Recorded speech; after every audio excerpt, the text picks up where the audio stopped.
আবার যে ব্যক্তি ইমানদারদের পথ ছেড়ে বেঈমান লোকদের অনুসরণ করবে তাকে আমি সেদিকেই পরিচালিত করব যেদিকে সে চলতে চেয়েছে।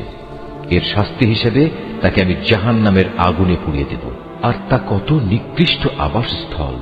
হে মানুষ, তোমরা যারা আল্লাহর উপর ঈমান এনেছ, তোমরা যদি কথায় কথায় এই কাফেরদের অনুসরণ করতে শুরু করো, তাহলে এরা তোমাদের ঈমান পূর্ববর্তী জাহেলিয়াতের অবস্থায় ফিরিয়ে নিয়ে যাবে। ফলে তোমরা নিদারুণভাবে ক্ষতিগ্রস্ত হয়ে পড়বে।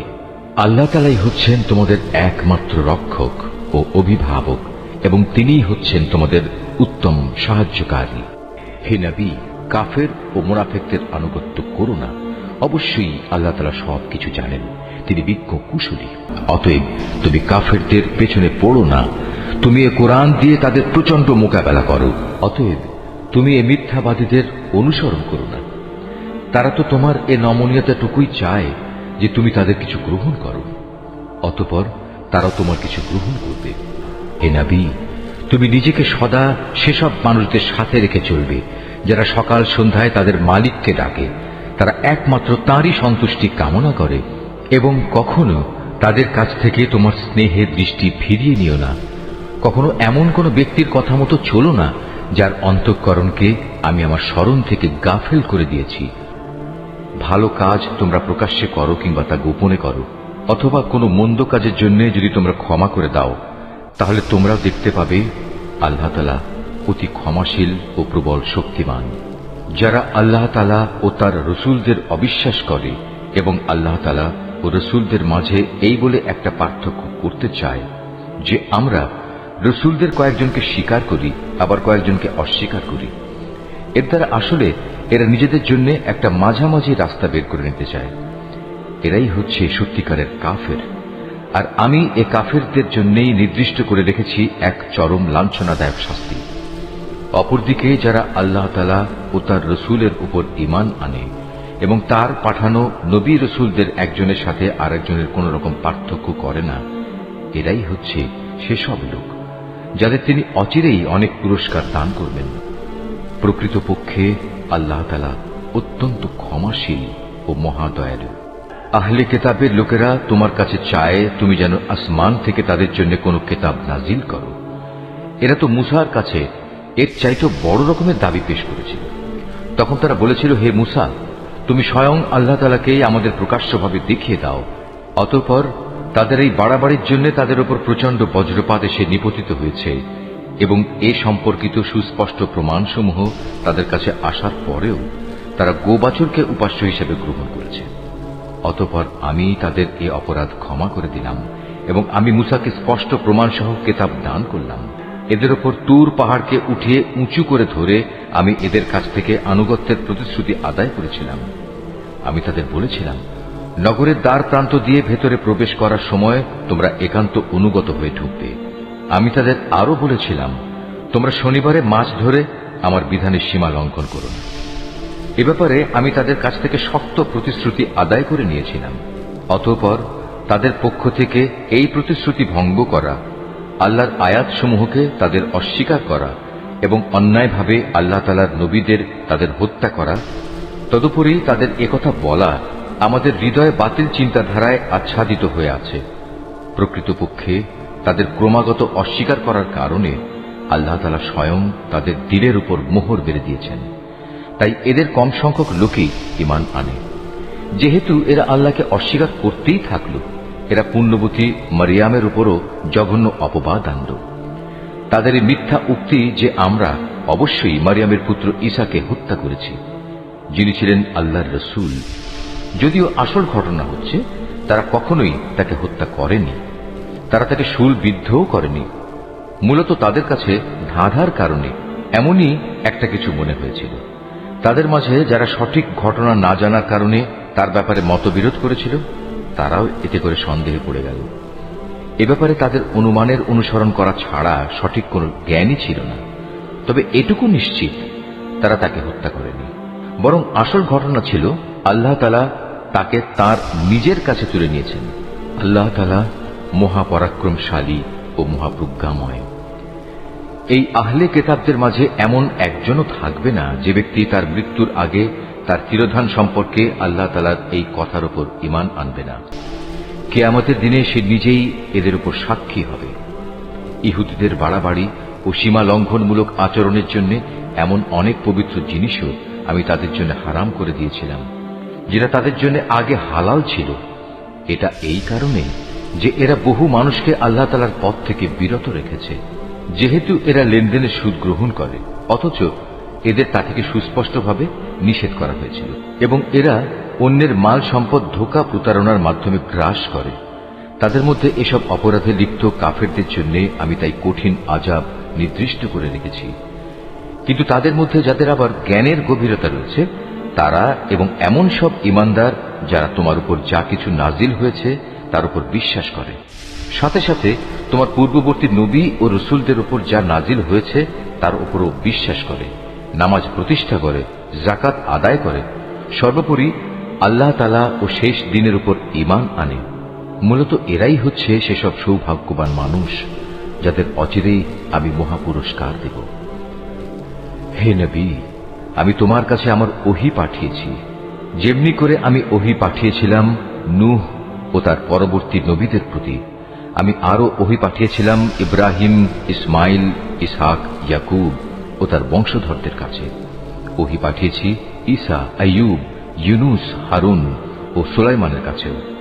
অতঃপর আমি দাউদের ওপর জাবুর গ্রন্থ অবতীর্ণ করেছি। রসুলদের মাঝে এমনও অনেকে আছে যাদের কথা ইতিপূর্বে আমি তোমার কাছে বলেছি, কিন্তু এদের মাঝে বহু রসুল এমনও আছে যাদের নাম ঠিকানা কিছুই আমি তোমাকে বলিনি। মুসার সাথে তো আল্লাহ তাআলা কথাও বলেছেন। রসুলরা ছিল জান্নাতের সুসংবাদবাহী ও জাহান্নামের ভয় প্রদর্শনকারী। তাদের এজন্যই পাঠানো হয়েছিল যাতে করে রসুলদের আগমনের পর আল্লাহ তাআলার উপর মানব জাতির কোনো অজুহাত খাড়া করার সুযোগ না থাকে। সত্যি আল্লাহ তাআলা মহাপরাক্রমশালী ও প্রজ্ঞাময়। কিন্তু মানুষ যত অজুহাতই পেশ করুক না কেন, আল্লাহ তোমার উপর যা কিছু নাজিল করেছেন তা তাঁর প্রত্যক্ষ জ্ঞানের মাধ্যমেই করেছেন। ফেরেশতারাও তো একথার সাক্ষ্য দেবে, যদিও ওহির সাক্ষ্য প্রদানের জন্য আল্লাহ তাআলা একাই যথেষ্ট। নিশ্চয়ই যারা এই ওহী অস্বীকার করে এবং অন্য মানুষদেরও আল্লাহ তাআলার পথ থেকে সরিয়ে রাখে, তারা আসলে গুমরাহি ও পথভ্রষ্টতায় অনেক দূর এগিয়ে গেছে। নিশ্চয়ই যারা কুফরি করল এবং চরমভাবে সীমা লঙ্ঘন করল, তাদের ব্যাপারে এটা কখনো হবে না যে আল্লাহ তাআলা তাদের ক্ষমা করে দেবেন, না তিনি তাদের সঠিক রাস্তা দেখাবেন। হ্যাঁ, একটি মাত্র রাস্তাই তাদের জন্য উন্মুক্ত থাকবে, এবং তা হচ্ছে জাহান্নামের রাস্তা, যেখানে তারা অনন্তকাল ধরে পড়ে থাকবে। শাস্তি প্রদানের এ কাজ আল্লাহর জন্য খুবই সহজ। হে মানুষরা, আল্লাহ তাআলার কাছ থেকে তোমাদের জন্য সঠিক বিধান নিয়ে রসুল এসেছে। যদি তার আনিত এই বিধানের উপর তোমরা ঈমান আনো, এতেই তোমাদের জন্য কল্যাণ রয়েছে।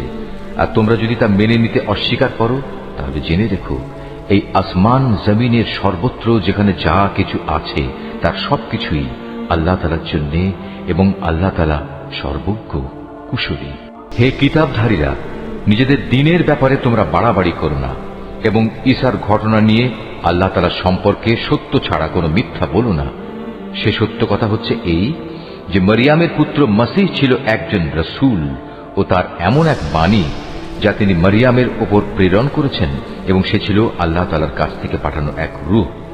অতএব হে আহলে কিতাবরা, তোমরা আল্লাহ তাআলা ও তার রসূলদের উপর ঈমান আনো, আর কখনো এটা বলো না যে মাবুদের সংখ্যা ৩। এ জঘন্য মিথ্যা থেকে তোমরা বেঁচে থেকো, এটাই তোমাদের জন্য উত্তম। নিঃসন্দেহে আল্লাহ তাআলা তিনি তো একক মাবুদ। আল্লাহ তাআলা এ মূর্খতা থেকে অনেক পবিত্র যে তার কোনো সন্তান থাকবে। এ আকাশ ও ভূমণ্ডলের সব কিছুর মালিকানাই তো তাঁর, আর অভিভাবক হিসেবে আল্লাহ তাআলা যথেষ্ট। ঈসা মসীহ কখনো এতে বিন্দু মাত্র নিজেকে হেয় মনে করেননি যে সে নিজে আল্লাহ তাআলার বান্দা। আল্লাহ তাআলার একান্ত ঘনিষ্ঠ ফেরেশতারাও একে লজ্জাকর মনে করেনি। কোন ব্যক্তি যদি আল্লাহ তাআলার বন্দেগী করা সত্যি লজ্জাকর বিষয় মনে করে এবং এটা ভেবে সে অহংকার করে, তার জানা উচিত অচিরেই আল্লাহ তাআলা এদের সকলকে তাঁর সামনে একত্রিত করে দণ্ডাজ্ঞা দান করবেন। যেসব মানুষ আল্লাহ তাআলার উপর ঈমান এনেছে এবং ভালো কাজ করেছে, সেদিন তিনি তাদের এর জন্য পুরোপুরি পুরস্কার দেবেন। আল্লাহ তাআলা তাঁর একান্ত অনুগ্রহ থেকে তাদের পাওনা আরো বাড়িয়ে দেবেন। অপরদিকে যারা আল্লাহ তাআলার বিধান মেনে নেয়া লজ্জাজনক কিছু মনে করল এবং অহংকার করল, তাদের সবাইকেই আল্লাহ তাআলা কঠোর শাস্তি দান করবেন। সেদিন তারা আল্লাহকে ছাড়া দ্বিতীয় কোনো অভিভাবক ও সাহায্যকারী পাবে না। হে মানুষ, তোমাদের মালিকের কাছ থেকে তোমাদের কাছে একটি উজ্জ্বল প্রমাণ এসেছে এবং আমি তোমাদের কাছে উজ্জ্বল জ্যোতি নাজিল করেছি।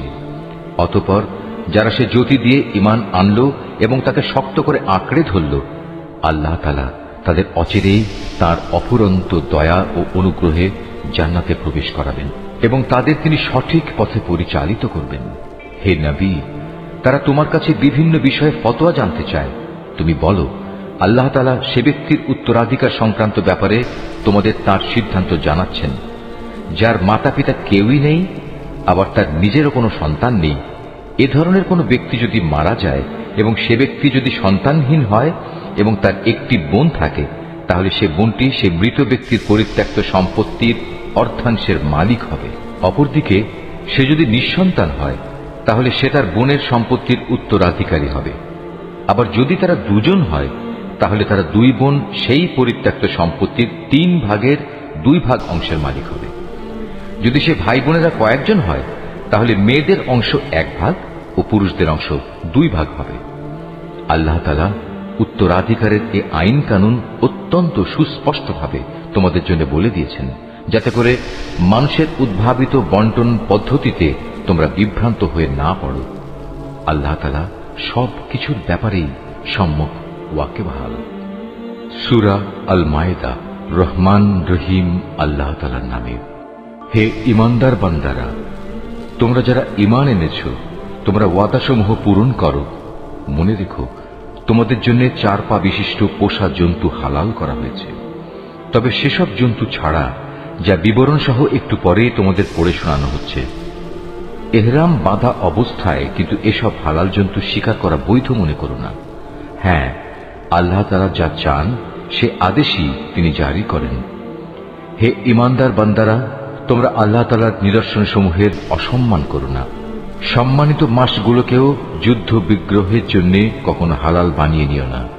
আল্লাহর নামে উৎসর্গীকৃত জন্তুসমূহ ও যেসব জন্তুর গলায় উৎসর্গের চিহ্ন হিসেবে পট্টি বেঁধে দেওয়া হয়েছে, যারা আল্লাহর অনুগ্রহ ও সন্তুষ্টি অর্জনের লক্ষ্যে আল্লাহর পবিত্র কাবা ঘরের দিকে রওনা দিয়েছে, তাদের তোমরা অসম্মান করো না। তোমরা যখন এহরাম মুক্ত হবে, তখন তোমরা শিকার করতে পারো। বিশেষ কোন একটি সম্প্রদায়ের বিদ্বেষ এমন বিদ্বেষ যার কারণে তারা তোমাদের আল্লাহ তাআলার পবিত্র মসজিদে আসার পথ বন্ধ করে দিয়েছিল, যেন তোমাদের কোন রকম সীমা লঙ্ঘন করতে প্ররোচিত না করে। তোমরা শুধু নেক কাজ ও তাকওয়ার ব্যাপারেই একে অপরের সহযোগিতা করো। পাপ ও বাড়াবাড়ির কাজে কখনো একে অপরের সহযোগিতা করো না। সর্বাবস্থায় আল্লাহ তাআলাকে ভয় করো, কেননা আল্লাহ তাআলা পাপের দণ্ডদানের ব্যাপারে অত্যন্ত কঠোর। মৃত জন্তু, রক্ত, শুয়োরের গোশত ও যে জন্তু আল্লাহ তাআলা ছাড়া অন্য কারো নামে জবাই কিংবা উৎসর্গ করা হয়েছে, তা সবই তোমাদের উপর হারাম করা হয়েছে। শ্বাসরুদ্ধ হয়ে মরা, আঘাত খেয়ে মরা, উপর থেকে পড়ে মরা, শিঙের আঘাতে মরা, হিংস্র জন্তুর খাওয়া জন্তুও তোমাদের জন্য হারাম। তবে তোমরা তা যদি জীবিত অবস্থায় পেয়ে জবাই করে থাকো, তাহলে তা হারাম নয়। পূজার বেদিতে বলি দেওয়া জন্তুও হারাম। লটারি কিংবা জুয়ার তীর নিক্ষেপ করে ভাগ্য নির্ণয় করা হারাম। এর সবকটাই হচ্ছে বড় বড় গুনার কাজ। আজ কাফেররা তোমাদের দিন নির্মূল করা সম্পর্কে হতাশ হয়ে পড়েছে। সুতরাং তোমরা তাদের ভয় করো না, বরং আমাকেই ভয় করো। আজ আমি তোমাদের জন্য তোমাদের দিন পরিপূর্ণ করে দিলাম, আর তোমাদের উপর আমার প্রতিশ্রুত নিয়ামতও আমি পূর্ণ করে দিলাম। তোমাদের জন্য জীবনের ব্যবস্থা হিসেবে আমি ইসলামকেই মনোনীত করলাম। হারামের ব্যাপারে মনে রেখো, যদি কোনো ব্যক্তি ক্ষুধার তাড়নায় হারাম খেতে বাধ্য হয়, কিন্তু ইচ্ছা করে সে কোনো পাপের দিকে ঝুঁকে পড়তে না চায়, তার ব্যাপারটা আলাদা। অবশ্যই আল্লাহ তাআলা ক্ষমাশীল ও পরম দয়ালু। তারা তোমার কাছ থেকে জানতে চাইবে কোন কোন জিনিস তাদের জন্য হালাল করা হয়েছে। তুমি তাদের বলো, সব ধরনের পাকসাপ বস্তুই তোমাদের জন্য হালাল করা হয়েছে, এবং সেসব শিকারী জন্তু ও পাখির ধরে আনা জন্তু ও পাখিও তোমরা খাও, যাদের তোমরা শিকার করার নিয়ম শিক্ষা দিয়েছ, যেভাবে আল্লাহ তাআলা তোমাদের শিক্ষা দিয়েছিলেন। তবে এর উপর অবশ্যই আল্লাহ তাআলার নাম নেবে। তোমরা আল্লাহ তাআলাকে ভয় করো, আল্লাহ তাআলা দ্রুত হিসাব গ্রহণকারী। আজ তোমাদের জন্য যাবতীয় পাক জিনিস হালাল করা হলো। যাদের উপর আল্লাহর কিতাব নাজিল করা হয়েছে তাদের খাবারও তোমাদের জন্য হালাল, আবার তোমাদের খাদ্যদ্রব্য তাদের জন্য হালাল। চরিত্রের সংরক্ষিত দুর্গে অবস্থানকারী মোমেন নারী ও তোমাদের আগে যাদের কিতাব দেওয়া হয়েছিল, যখন তোমরা তাদের মোহরানা আদায় করে দেবে, সেসব আহলি কিতাব সতী সাধ্বী নারীরাও তখন তোমাদের জন্য হালাল হয়ে যাবে। তোমরা থাকবে চরিত্রের রক্ষক হয়ে, কামনা চরিতার্থ করে কিংবা গোপন অভিসারী উপপত্নী বানিয়ে নয়। যে কেউই ঈমান অস্বীকার করবে তার জীবনের সব কর্মই নিষ্ফল হয়ে যাবে এবং শেষ বিচারের দিনে সে হবে চরমভাবে ক্ষতিগ্রস্তদের একজন। হে ঈমানদার ব্যক্তিরা, তোমরা যখন নামাজের জন্য দাঁড়াবে, তোমরা তোমাদের পুরো মুখমণ্ডল ও কনুই পর্যন্ত তোমাদের হাত দুটো ধুয়ে নেবে। অতঃপর তোমাদের মাথা মাসেহ করবে এবং পা দুটো গোড়ালি পর্যন্ত ধুয়ে নেবে। কখনো যদি এমন বেশি নাপাক হয়ে যাও যাতে গোসল করা ফরজ হয়ে যায়, তাহলে গোসল করে ভালোভাবে পবিত্র হয়ে নেবে। যদি তোমরা অসুস্থ হয়ে পড়ো কিংবা তোমরা যদি সফরে থাকো, অথবা তোমাদের কেউ যদি মলমূত্র ত্যাগ করে আসে, অথবা যদি নারী সম্ভোগ করে থাকো, তাহলে পানি দিয়ে পবিত্রতা অর্জন করো। আর যদি পানি না পাও, তাহলে পবিত্র মাটি দিয়ে তায়াম্মুম করে নাও। আর তায়াম্মুমের নিয়ম হচ্ছে সেই পবিত্র মাটি দিয়ে তোমরা তোমাদের মুখমণ্ডল ও হাত মাসেহ করে নেবে। মূলত আল্লাহ তাআলা কখনো পরিষ্কার পরিচ্ছন্নতার ব্যাপারে তোমাদের কষ্ট দিতে চান না, বরং তিনি চান তোমাদের পাক সাফ করে দিতে, এবং এভাবেই তিনি তোমাদের উপর তার নিয়ামতসমূহ পূর্ণ করে দিতে চান, যাতে করে তোমরা তার কৃতজ্ঞতা আদায় করতে পারো। তোমাদের উপর আল্লাহ তাআলার নিয়ামতসমূহ তোমরা স্মরণ করো এবং তোমাদের কাছ থেকে যে পাকা প্রতিশ্রুতি তিনি গ্রহণ করেছিলেন সে কথাও ভুলে যেও না। যখন তোমরা তার সাথে অঙ্গীকার করে বলেছিলে, হে আমাদের মালিক, আমরা তোমার কথা শুনলাম এবং তা মেনে নিলাম। তোমরা আল্লাহ তাআলাকে ভয় করো, অবশ্যই আল্লাহ তাআলা তোমাদের অন্তরে যা কিছু আছে সে সম্পর্কে সম্যক অবগত আছেন। হে ঈমানদার লোকেরা, তোমরা আল্লাহর জন্য সত্য ও ন্যায়ের উপর সাক্ষী হয়ে অবিচলভাবে দাঁড়িয়ে থেকো। মনে রাখবে, বিশেষ কোন সম্প্রদায়ের দুশ্মনী যেন তোমাদের এমনভাবে প্ররোচিত না করে, এর ফলে তোমরা ন্যায় ও ইনসাফের পথ থেকে সরে আসবে। তোমরা ইনসাফ করো, কারণ এই কাজটি আল্লাহ তাআলাকে ভয় করে চলার অধিক নিকটতর। তোমরা আল্লাহ তাআলাকে ভয় করো, অবশ্যই আল্লাহ তাআলা তোমাদের কর্মকাণ্ড সম্পর্কে পূর্ণাঙ্গ ওয়াকিবহাল রয়েছেন। যারা ঈমান আনে এবং নেক কাজ করে, আল্লাহ তাআলা তাদের সবাইকে এই বলে প্রতিশ্রুতি দিয়েছেন যে তাদের জন্য তার কাছে বিশেষ ক্ষমা ও মহা পুরস্কার রয়েছে। অপরদিকে যারা কুফরি করছে এবং আমার আয়াতসমূহকে অস্বীকার করেছে, তারা সবাই হচ্ছে জাহান্নামের অধিবাসী। হে ঈমানদার ব্যক্তিরা, তোমাদের উপর আল্লাহর নিয়ামত স্মরণ করো, যখন একটি জনগোষ্ঠী তোমাদের বিরুদ্ধে হাত ওঠাতে উদ্যত হয়েছিল, তখন আল্লাহ তাআলা তাদের সে হাত তোমাদের উপর আক্রমণ করা থেকে সংযত করে দিলেন। অতঃপর তোমরা আল্লাহ তাআলাকে ভয় করো। মোমেনদের তো আল্লাহ তাআলার উপরই ভরসা করা উচিত। আল্লাহ তাআলা বনী ইসরাইলদের কাছ থেকে আনুগত্যের অঙ্গীকার গ্রহণ করলেন। অতঃপর আমি এ কাজের জন্য তাদের মধ্যে থেকে 12 জন সর্দার নিযুক্ত করলাম। আল্লাহ তাআলা তাদের বললেন, অবশ্যই আমি তোমাদের সাথে আছি। তোমরা যদি নামাজ প্রতিষ্ঠা করো, যাকাত আদায় করো, আমার রাসূলদের উপর ঈমান আনো এবং দ্বীনের কাজে যদি তোমরা তাদের সাহায্য সহযোগিতা করো, সর্বোপরি আল্লাহ তাআলাকে তোমরা যদি উত্তম ঋণ প্রদান করো, তাহলে অবশ্যই আমি তোমাদের গুনাহসমূহ মোচন করে দেব এবং তোমাদের আমি এমন এক জান্নাতে প্রবেশ করাবো যার তলদেশ দিয়ে ঝর্ণাধারা প্রবাহিত হয়। এরপর যদি কোনো ব্যক্তি আল্লাহকে অস্বীকার করে, তাহলে সে সরল পথ থেকে বিচ্যুত হয়ে পড়বে। অতঃপর তাদের সেই অঙ্গীকার ভঙ্গ করার কারণে আমি তাদের উপর অভিশাপ নাজিল করেছি এবং তাদের হৃদয় কঠিন করে দিয়েছি। তাদের চরিত্রই ছিল তারা আল্লাহর কালামকে তার নির্দিষ্ট অর্থ থেকে সরিয়ে নিয়ে বিকৃত করে দিত। হেদায়েতের যা কিছু তাদের শিক্ষা দেয়া হয়েছিল তার অধিকাংশ কথাই তারা ভুলে গেল। প্রতিনিয়ত তুমি তাদের দেখতে পাবে, তাদের সামান্য একটি অংশ ছাড়া অধিকাংশ মানুষই আল্লাহর সাথে বিশ্বাসঘাতকতা করে চলেছে। অতএব তুমি তাদের ক্ষমা করে দাও, যথাসম্ভব তুমি তাদের সংস্রব এড়িয়ে চলো। অবশ্যই আল্লাহ তাআলা কল্যাণকামী মানুষদের ভালোবাসেন। আমি তো তাদের কাছ থেকেও আনুগত্যের অঙ্গীকার গ্রহণ করেছিলাম, যারা বলে আমরা খ্রিস্টান সম্প্রদায়ের লোক। অতঃপর এরাও সে অঙ্গীকার সম্পর্কিত অধিকাংশ কথা ভুলে গেল, যা তাদের স্মরণ করানো হয়েছিল। সুতরাং আমিও তাদের পরস্পরের মধ্যে কিয়ামত পর্যন্ত এক স্থায়ী শত্রুতা ও বিদ্বেষের বীজ বপন করে দিলাম। অচিরেই আল্লাহ তাআলা তাদের বলে দেবেন দুনিয়ার জীবনে তারা যা কিছু উদ্ভাবন করত। হে আহলে কিতাবরা, তোমাদের কাছে আমার পক্ষ থেকে রসূল এসেছে।